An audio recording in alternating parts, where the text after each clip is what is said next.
நம்ம லைஃப்க்கு ஹாப்பினஸை கொண்டு வரோம்னா just follow these 4 things. And first one, don't expect much from people.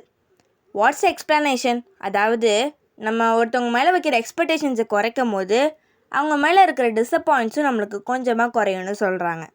And second thing, protect your peace. அதாவது நம்மளோட மன அமைதியை நம்ம பாதுகாக்கணும் அப்படின்னா அதுக்கு ஃபஸ்ட் நம்ம ஆர்கியூமெண்ட்டை ஸ்டாப் பண்ணணும். நம்ம பண்ணுற ஆர்கியூமெண்ட்டோ இல்லை அதுக்கு கொடுக்குற ஆன்சரோ நம்மளுக்கு தேவை கிடையாது.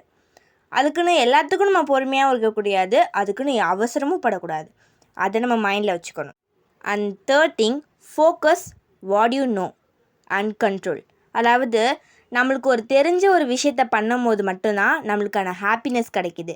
அந்த தெரியாத ஒரு விஷயத்த பண்ணி நம்ம ஸ்ட்ரெஸ் ஆகிறதோட just we follow what we can know, அதுதான் நம்மளால் ஃபாலோ பண்ண முடியும். அப்படின்னா அதை நம்ம ஃபாலோ பண்ணுறதுல தப்பே கிடையாது. அந்த fourth one, the best information from me, kind and thankful for many things, small things for the happy moments.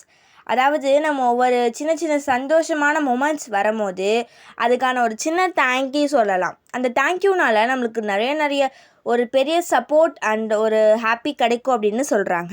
நம்ம சில பேர்கிட்ட அன்பாக இருக்கலாம், சில பேர் கோவப்படுறாங்கன்னா அவங்கள நம்ம திருப்பி கோவப்படுறது, அவங்கக்கிட்ட கைண்டாக இருக்கிறது தான் நம்ம கொடுக்குற ரிவெஞ்சுன்னு சொல்கிறாங்க.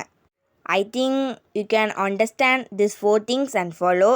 நான் நம்புகிறேன் உங்களோட இந்த 4 திங்ஸை நீங்கள் ஃபாலோ பண்ணுவீங்க அப்படின்னு.